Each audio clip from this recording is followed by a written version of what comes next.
Once the most influential person in the world was Marcus Aurelius, who strove to lead a virtuous life in accordance with Stoic philosophy.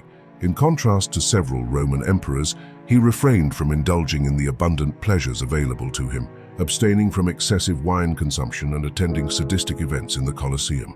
Marcus Aurelius was driven by the desire to fulfill the mission entrusted to him by fortune, which revolved around being a better human being and serving humanity. As such, he had a deep commitment to fulfilling his purpose. But in order to achieve this, he saw the need to reduce his preoccupation with insignificant matters or those that lacked wisdom. And at that time, the insignificant were very abundant. One of the essential concepts of Stoicism is the division between the things we control and those we don't, which Epictetus explains clearly.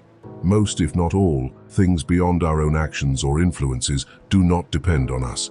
Does this mean that we should renounce the world? Not necessarily, but the Stoics believe that we should be realistic about our limited influence over these things, and that we create an unnecessary burden for ourselves if we don't do so. When life becomes painful, it often indicates that we have invested our emotions in matters that are beyond our control. In doing so, we recklessly grant these issues the authority to manipulate and control us like puppets. Paradoxically, we then point the finger at these puppeteers for pulling our strings, without realizing that we have given them the power to do so. However, by detaching ourselves from our emotional investment in these matters, we strip them of their influence over us, guaranteeing ourselves the serenity we need to remain calm. For Marcus Aurelius, being undisturbed by things beyond his control allowed him to deal with the many responsibilities and challenges he faced as emperor, and focus on the task he believed he had been given by the gods. For Epictetus, this meant freedom. For other people, not being driven by external forces or a selection of them can be a way of concentrating on goals that really matter. And for others, it can simply be a path to a happy, light, and carefree life. When life hurts you, what are the things we should stop worrying about? And more importantly, how do we do it? This video is an exploration and free interpretation of Marcus Aurelius' philosophy on how to worry less about things that aren't worth worrying about. In his meditations, Marcus Aurelius repeatedly differentiates between present, past, and future. In each category, the ancient Roman emperor has valuable things to say about how we care too much about them, or in the wrong way, or about the wrong things. Before we start passing on the teachings, check that you have already subscribed to the channel, so that you can receive this wisdom and fill your life with much more knowledge and serenity. Future. As Seneca eloquently articulated, we often suffer more anguish within the confines of our imagination than in the reality of our experiences. This statement underscores the notion that our thoughts are the source of our suffering. When we direct our attention to the future, our imagination often runs wild, conjuring up myriad scenarios of potential events, most of which will probably not materialize.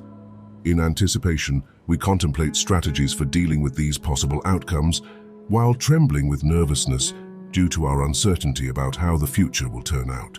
In some cases, to our happiness, what happens is what we predicted, but in many other cases, luck surprises us, overwhelming us with events we couldn't have foreseen. Consider the following scenario. We may have devoted years to planning and saving every penny for a well-deserved retirement, only to be confronted as we approach our golden years with a devastating cancer diagnosis that gives us just a few months to live. The small possibility of such events often plunges people into incessant anxiety, leaving them frozen in the present with an uncertain fear of the future. The vision of possible outcomes ranges from best-case to worst-case scenarios. What if a nuclear war breaks out between countries? What if the government becomes authoritarian and takes over all our money and possessions?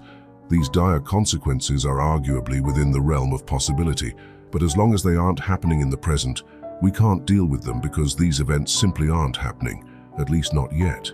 They only exist in our thoughts. The problem with incessant thinking about the future is that it stops you in the present, preventing you from taking action through the anxiety and agony of the worst that can only happen. The future only bothers us because we think about it, because it doesn't exist outside the mind. And since it doesn't exist, we don't even have the possibility of influencing it. Marcus Aurelius emphasized that it is not the burden of the future that weighs us down, but the weight of the present moment. The future itself is not what causes us harm. Instead, it is how we deal with it in the present that determines our suffering. The anguish arising from future events actually occurs in the present. The funny thing is, the future doesn't unfold in the present, because when we encounter it, it is already the present. Therefore, the suffering associated with the future arises from our present worries and discomforts. When we worry too much about future events, life eventually starts to hurt, because we suffer them in our imagination, letting them dictate our present. As Seneca once said, we suffer more in our imagination than in reality. So what does Marcus Aurelius say about worrying too much about the future? First, let's consider the following sentence.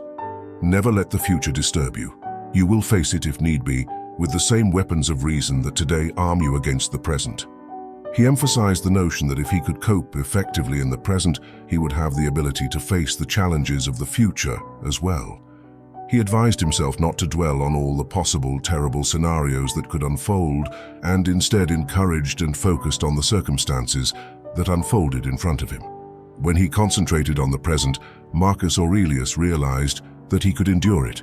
And if that was the case, why wouldn't he be able to deal with what was yet to come? This attitude resembles the idea of amor fati, the love of fate, but strengthened by the confidence that we will be able to overcome the situation. Marcus Aurelius emphasized that fate was inevitable, but that it was completely bearable, regardless of what happened. In view of this insight from Marcus Aurelius, have you ever been paralyzed in the present by the future? What have you done to change it? Comment below so we can share our experiences and live this Stoic wisdom together. The past. Marcus Aurelius remembered how quickly existence passes and disappears into the infinite beyond our reach. Life can be a mere breath. The past, like the future, is a world that we cannot act upon. What's gone is gone, and unless we invent a time machine, we can't change anything. Marcus Aurelius put it succinctly. Remember that man lives only in the present, in this fleeting instant. All the rest of his life is past and gone or not yet revealed. Therefore short is the life of man and narrow is the corner of the earth in which he dwells. Despite the shortness of our lives, which only occur in the present moment, we often occupy ourselves too much with those areas that are outside it and cannot be accessed, the future and the past. Marcus Aurelius said that the past means as much as nothing, and at the moment is indifferent. It's not that events that happened in the past don't influence the present or that we can't learn from past events. It's just that we can't work with the past because it's out of our reach. Often our memories of the past are confused, and the ways of verifying what exactly happened are limited. We rely on memories from personal perspectives and different points of view from ourselves or others. So the past is not only out of reach, our recollection of it is probably inaccurate. Remember that our mind is not a reliable narrator of facts, as our personal perspective has a strong power to influence it in both a positive and negative way.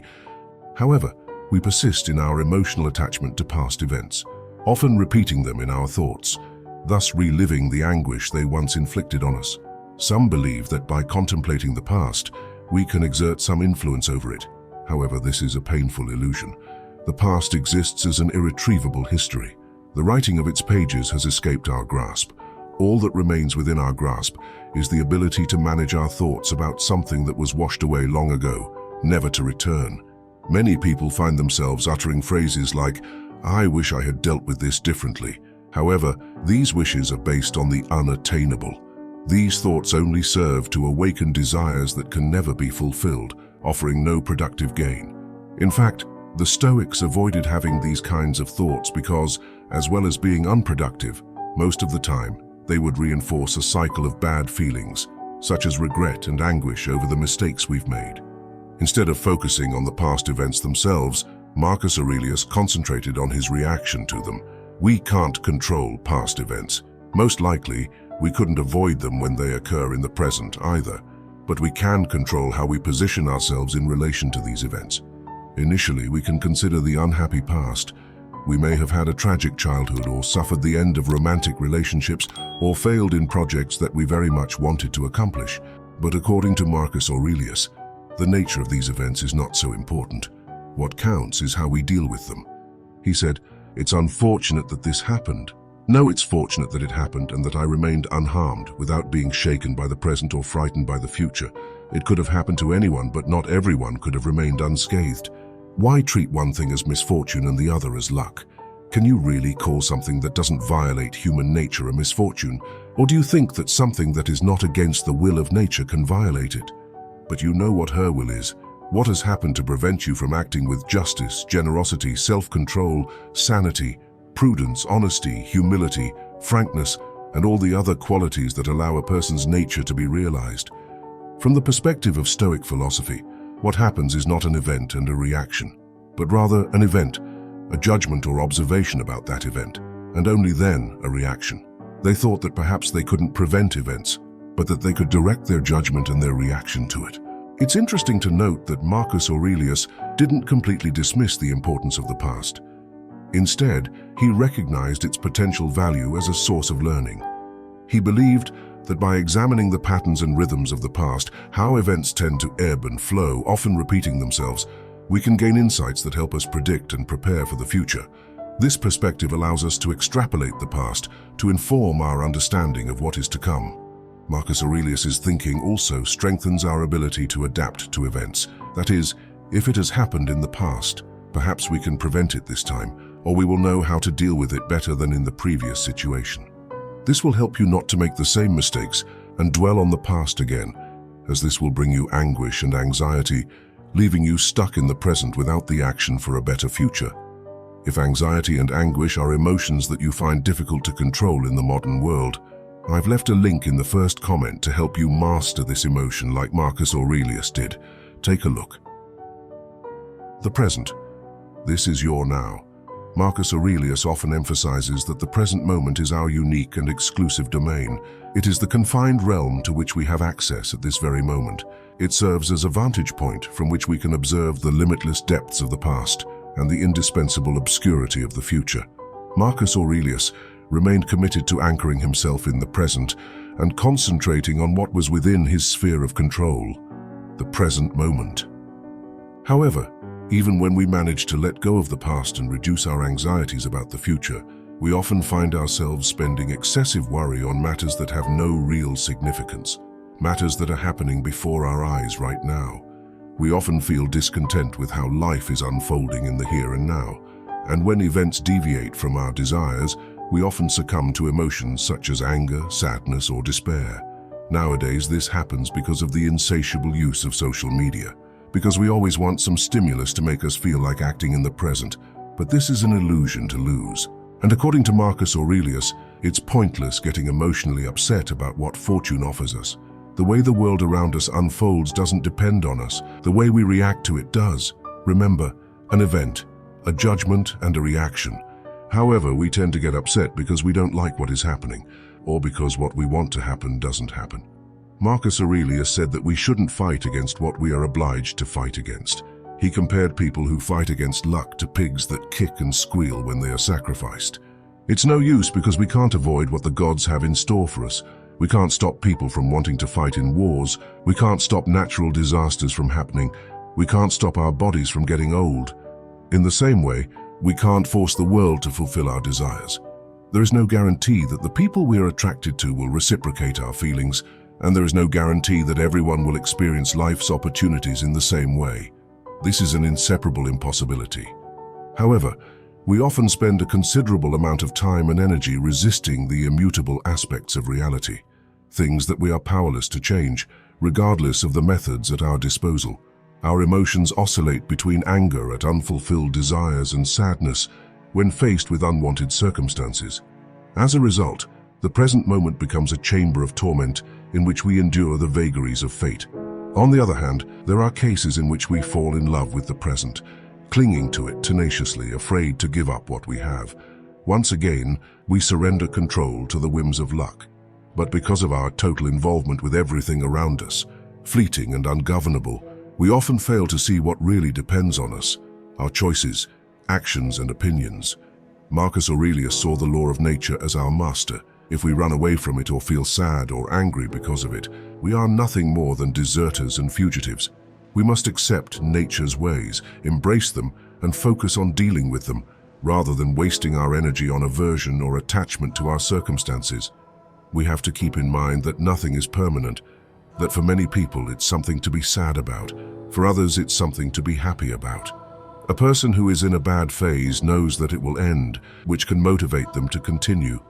In the 7th book of his Meditations, Marcus Aurelius transmitted a method for embracing the present. He argued that our focus should be on what we currently possess, rather than dwelling on what we lack.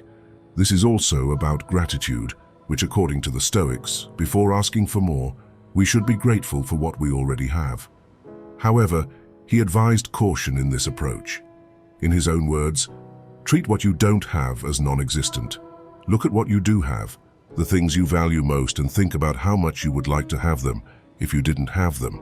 But be careful, don't get such excessive satisfaction that you start to overestimate their value, to the point where losing them causes you anguish. However, accepting circumstances can be quite challenging, especially in the face of significant difficulties and when life hands us a series of beatings. One might wonder if it's too much to ask for a truce. However, Marcus Aurelius argued that adversity should not serve as a justification for us to react like panicked, distressed animals. Instead, he claimed that such challenges represent opportunities to practice virtue, which essentially means applying Stoic philosophy to our lives. With this, Marcus Aurelius also indicates that these obstacles are the path, and based on this phrase from Marcus Aurelius, Ryan Holiday from the Daily Stoic even named one of his books, "The Path is the Way."